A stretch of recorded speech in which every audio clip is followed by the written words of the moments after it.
Welcome to episode 314 of Lucretius Today.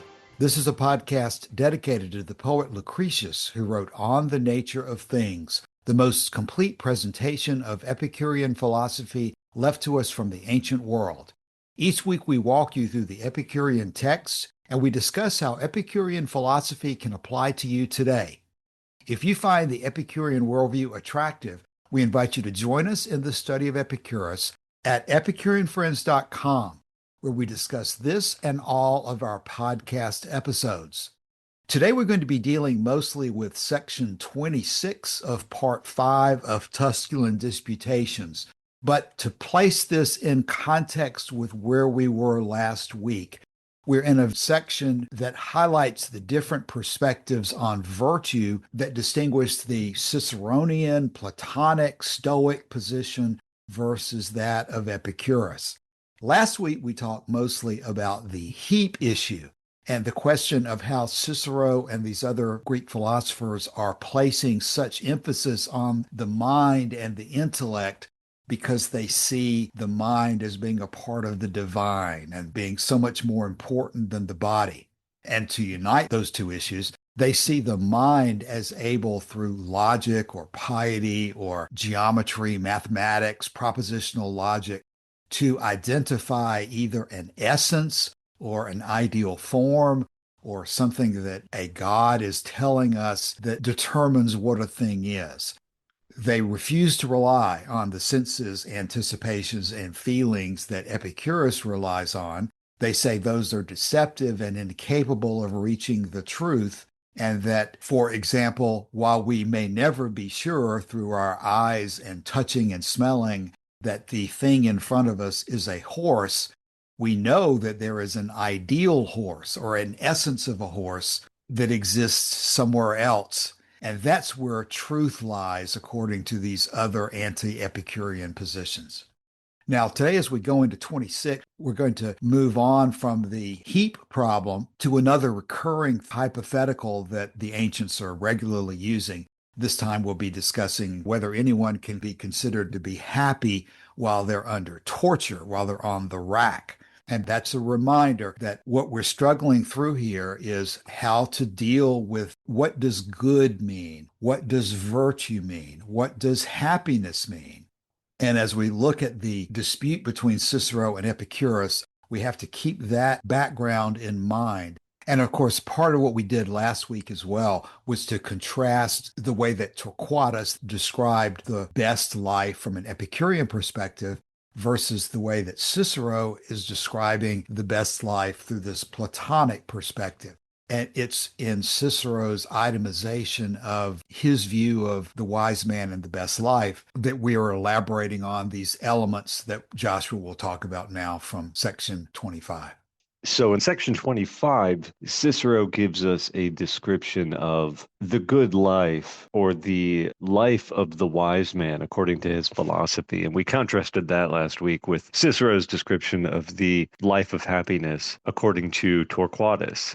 At the end of 25, he says, "Now if it be happiness to rejoice in such goods of the mind, that is to say, in such virtues, and if all wise men enjoy thoroughly these pleasures, it must necessarily be granted that all such are happy." Even in torture and upon the rack? Do you imagine I am speaking of him as laid on roses and violets? Is it allowable even for Epicurus, who only puts on the appearance of being a philosopher, and who himself assumed that name for himself, to say, though as matters stand, I commend him for his saying, that a wise man might at all times cry out, though he be burned, tortured, cut to pieces, how little I regard it. Shall this be said by one who defines all evil as pain, and measures every good by pleasure, who could ridicule whatever we call either honorable or base, and could declare of us that we are employed about words, and uttering mere empty sounds, and that nothing is to be regarded by us but as it is perceived to be smooth or rough by the body? What, shall such a man as this, as I said, whose understanding is little superior to the beasts, be at liberty to forget himself? and not only to despise fortune when the whole of his good and evil is in the power of fortune, but to say that he is happy in the most racking torture, when he had actually declared pain to be not only the greatest evil, but the only evil. Nor did he take any trouble to provide himself with those remedies which might have enabled him to bear pain, such as firmness of mind, a shame of doing anything base, exercise, and the habit of patience, precepts of courage, and a manly hardiness. But he says that he supports himself on the single recollection of past pleasures, as if any one, when the weather was so hot as that he was scarcely able to bear it, should comfort himself by recollecting that he was once in my country Arpinum, where he was surrounded on every side by cooling streams. For I do not apprehend how past pleasures can allay present evils. But when he says that a wise man is always happy, who would have no right to say so if he were consistent with himself, what may they not do who allow nothing to be desirable, nothing to be looked on as good, but what is honorable? Let then the Peripatetics and old academics follow my example, and at length leave off muttering to themselves, and openly and with a clear voice let them be bold to say that a happy life may not be inconsistent with the agonies of Phalaris's bull. Thanks, Joshua and Calasini, for reading that. There is a lot in this paragraph that we need to spend some time talking about. I was intending to focus mostly on the discrepancy here between Cicero and Diogenes Laertius about what Epicurus is saying while he is on the rack. And that's one thing to talk about, but there are several things going on here where Cicero's even criticizing the Peripatetics and the old academics. So, first of all, in what Joshua has just read, he quoted Cicero as saying that Epicurus held, quote, that a wise man might at all times cry out, though he be burned, tortured, cut to pieces, how little I regard it, unquote. Now, that is not what Diogenes Laertius says. In section 118 of Diogenes Laertius, Cyril Bailey translates as follows, quote, and even if the wise man be put on the rack, he is happy. Only the wise man will show gratitude and will constantly speak well of his friends, alike in their presence and their absence. Yet when he is on the rack, then he will cry out and lament. Now, I've always understood that as meaning that when you're on the rack, you're going to cry out in pain, which is consistent with what Diogenes Laertius says, that Epicurus held that a wise man will feel more deeply than other men. So he will be in touch with his feelings. He'll be in touch with his physical pleasure and pain. And when he is in pain, he will cry out from the pain. That makes all the sense in the world. But for Cicero to turn around and say that Epicurus, when he is tortured, will cry out, how little I regard it, that's something very different, it seems to me. And it strikes me that this whole paragraph, Cicero is getting overwrought. I would think that the truth is, as Diogenes Laertius, who is friendly to Epicurus, recorded, that what you're going to cry out when you're in torture is that you're in pain. You're not going to cry out as if you are a super stoic, how little I regard this pain. Let's talk about that before we go further. Joshua, how would you deal with what appears to me to be an inconsistency between these two sources? Is it possible that Epicurus would say, how little I regard it? I could see how Cicero could extend the thought that far, but I don't know that I think that's a fair statement of Epicurus's real position.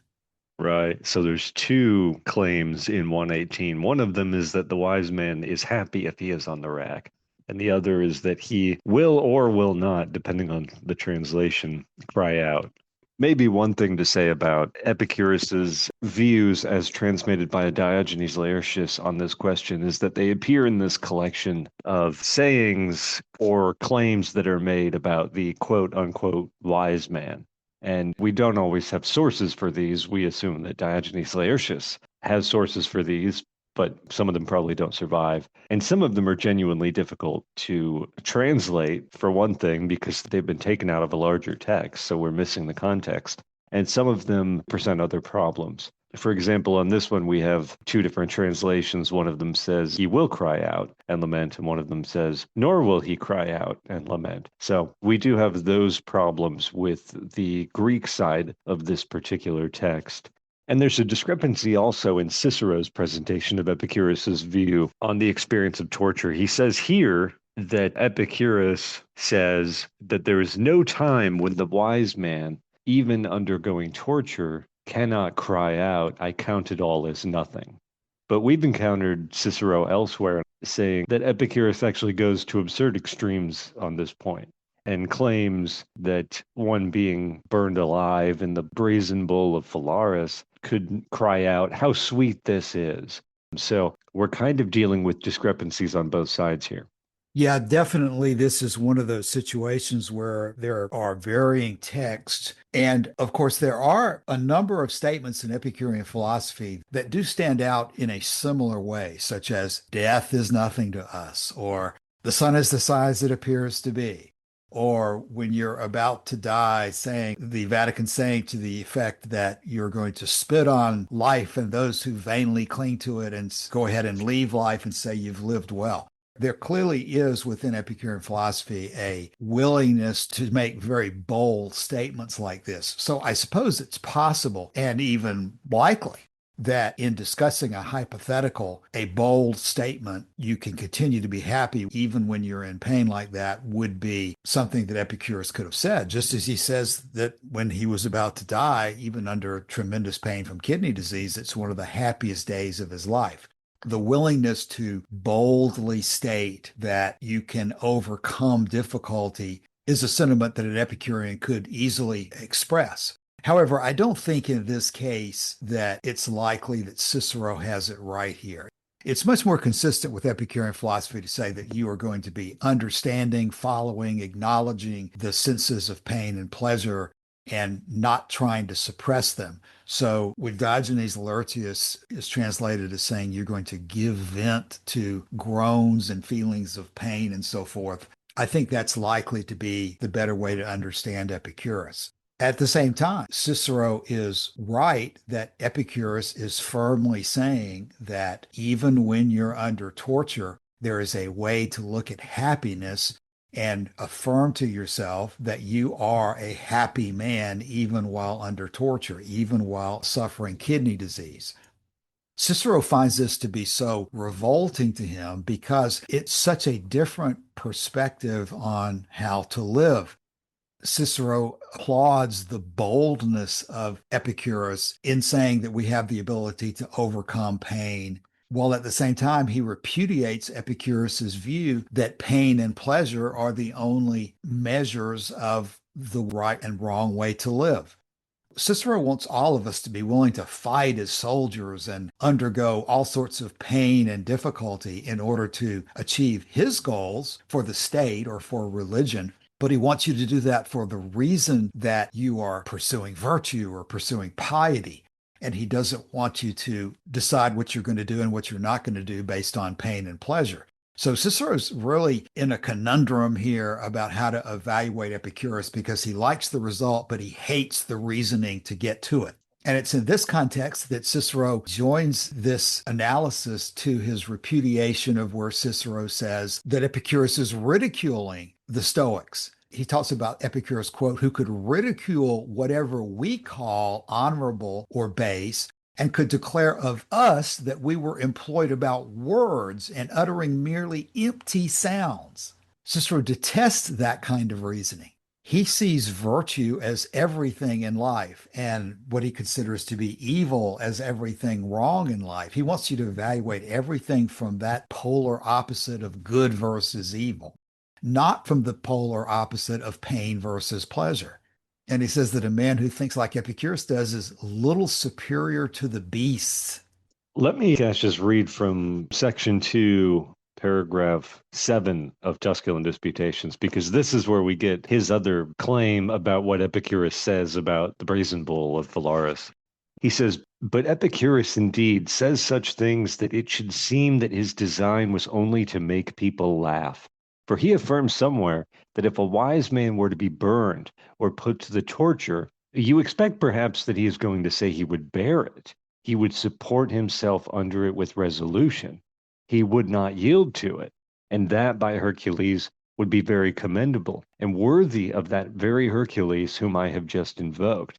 But even this will not satisfy Epicurus, that robust and hardy man. No, his wise man, even if he were in Phalaris's bull, would say, "How sweet it is! How little do I regard it!" What, sweet? Is it not sufficient if it is not disagreeable? But those very men who deny pain to be an evil are not in the habit of saying that it is agreeable to anyone to be tormented. They rather say that it is cruel or hard to bear, afflicting, unnatural, but still not an evil. While this man, Epicurus, who says that it is the only evil and the very worst of all evils, yet thinks that a wise man would pronounce it sweet. I do not require of you to speak of pain in the same words which Epicurus uses. A man, as you know, devoted to pleasure, he may make no difference if he pleases between Phalaris's bull and his own bed. But I cannot allow the wise man to be so indifferent about pain. If he bears it with courage, it is sufficient. That he should rejoice in it, I do not expect, for pain is beyond all question sharp, bitter, against nature, hard to submit to, and hard to bear. And I won't read any further there from paragraph 7 of section 2, but that gives us a more complete picture of Cicero's own understanding of what Epicurus had to say. This is a really interesting discrepancy, and I'm not sure we've talked about it before, and I'm not sure I've really read much about this in the commentators either, but I think it really does say something that needs to be thought about. Cicero comes to conclusions that we disagree with, but usually the facts that he is stating are relatively well documentable. He prides himself in translating Epicurus directly, for having Epicurus's books in front of him. So it's hard to say that everything Cicero is saying is without foundation. I would say it's more likely that this is another example of him interpreting what Epicurus is saying in an extreme manner for purposes of setting him up for ridicule. So that there probably is something that we need to understand here and accept about what Epicurus is saying, and yet have it make sense with all of Epicurean philosophy.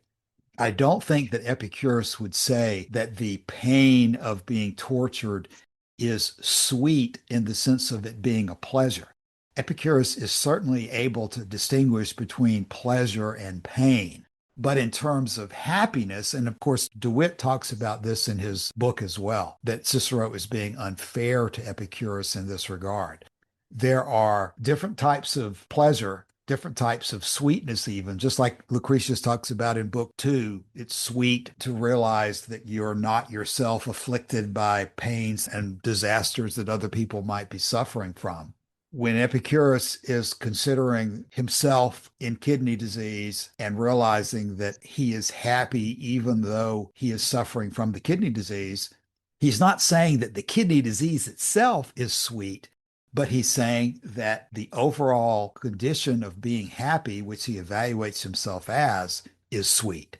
Happiness is a form of pleasure, even in the presence of pain. Again, you can do more than one thing at once. You can walk and chew gum at the same time. You are not consumed at every moment in life by a single thing. Principal doctrine number 9 about how pleasures would not differ from each other if they could consume the entire person and the entire experience. But they don't consume the entire experience. You do have different things going on in your life at the same time. And so I would say the way forward in trying to analyze that is going to be to segment out the different things that we're talking about and realize that the pain of kidney disease is definitely pain. But at the same time, you are happy because you can offset against the pain, the pleasures of friendship, the pleasures of memory, these other pleasures that are also available to you. You are not limited to experiencing one single thing at a time. A single experience is either pain or pleasure, but your total experience of being a conscious human being takes into account many different things at the same time. And in fact, even the way Cicero expresses it here in section 26, he's saying, how little I regard it, is the quote from Cicero. He's not saying, oh, yes, being tortured, being cut to pieces is sweet, it's pleasurable. No, he's not saying it's pleasurable. He's saying he is able to disregard the pain, and he's able to disregard the pain because he's able to regard other aspects of his experience which are pleasurable. In this case, the body is being tortured on the rack through bodily pain, but as long as he has his consciousness about him, he's able to access his mental experiences and realize that even though at this moment he's in terrible physical pain, the physical pain is not all there is to his being. He's able to mentally appreciate what he's got, what he's had in the past, and what he can hope for in the future if he's able to escape from the torture. You mentioned that Norman DeWitt in his book, Epicurus and His Philosophy, talks about Cicero and this claim. This is what Norman DeWitt says.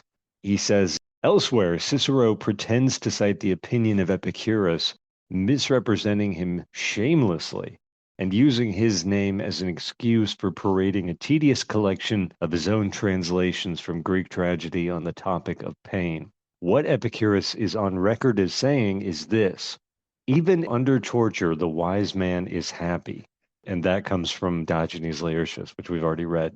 DeWitt continues to say this. He says, Cicero chose to imagine him in the brazen bull of the tyrant Phalaris, in which the victims were roasted alive, and as saying, how pleasant, how little this torture means to me.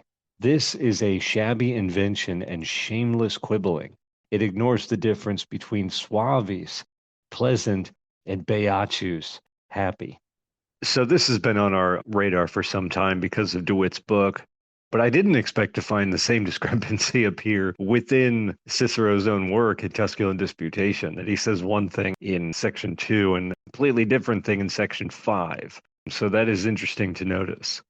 But going back to paragraph 26 in section 5, we have, after his reference to the wise man being burned, tortured, and cut to pieces, we have a reference here by Cicero to a particular aspect of atomism among the Epicureans, and that was this view that whether something was pleasant or painful to the senses was relative to the shape of the atom itself, that a smooth atom would be more pleasant than a rough or sharp atom.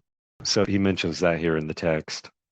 That is very interesting to me because I continue to question to what extent there is an overlap between Epicurus and the Cyrenaics on this point, because they are famous for equating pleasure with smooth motion.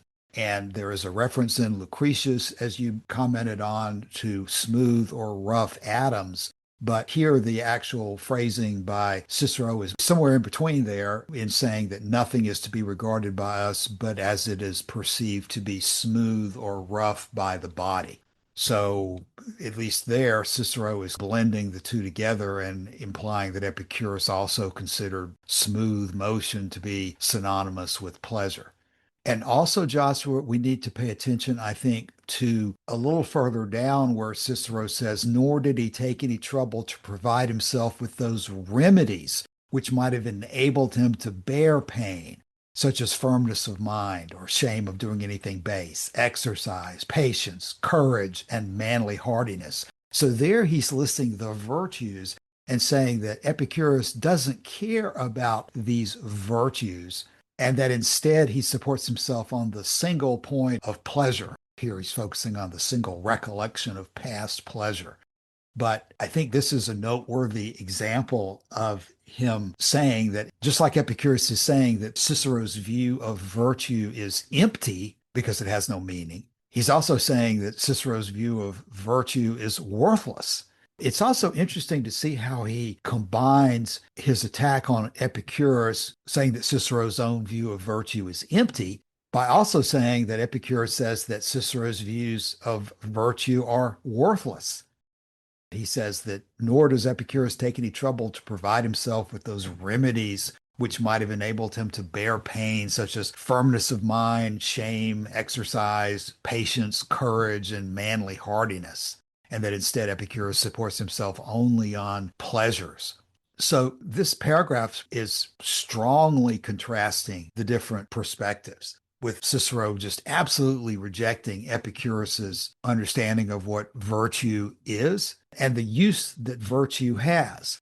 It's the same question over and over. Is virtue an end in itself, or is virtue useful because it produces pleasure? And the difference between the two positions could not be any more stark.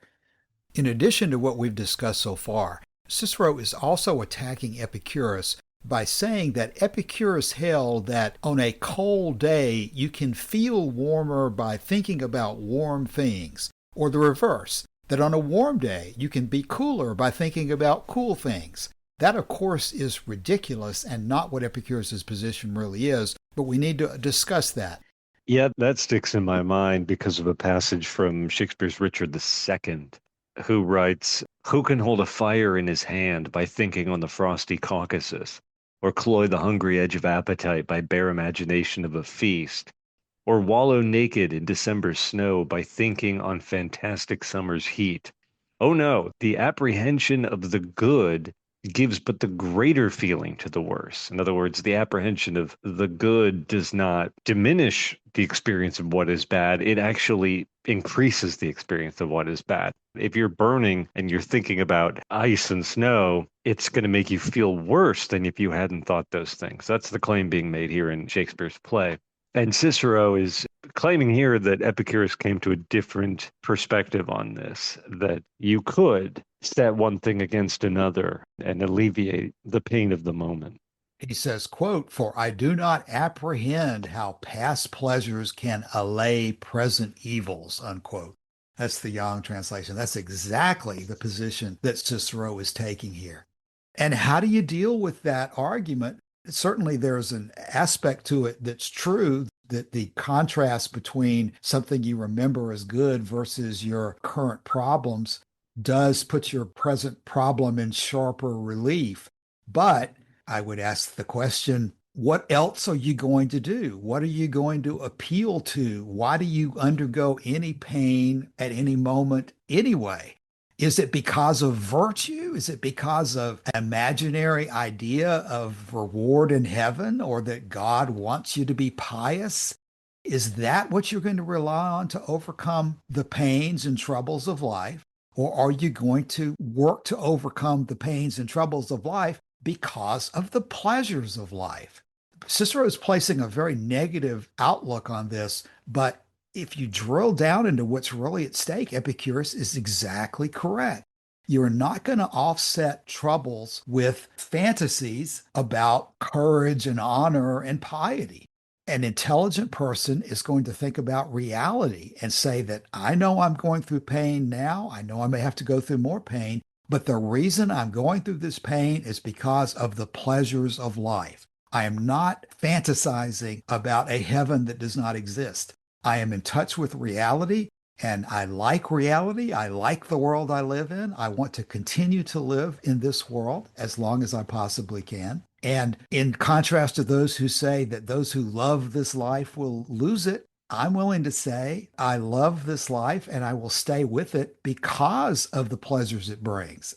And I'm not going to all the trouble of staying alive for some fantasy that does not exist. I'm going to the trouble to stay alive because of the pleasures that can be experienced in life.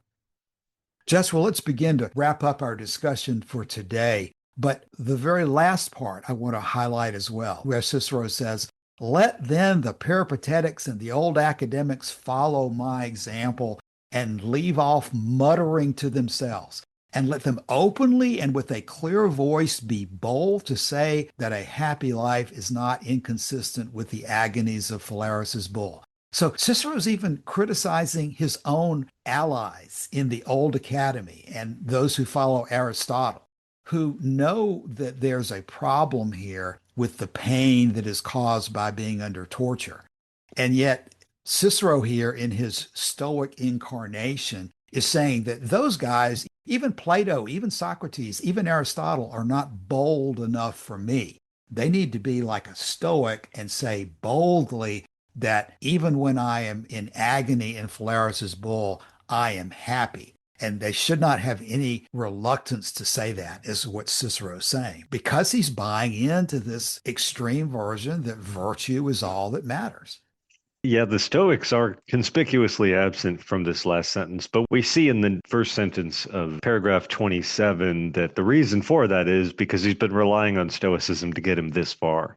He says, "But to dismiss the subtleties of the Stoics, which I am sensible I have employed more than was necessary, let us admit three kinds of goods," and then he launches into that whole other thing.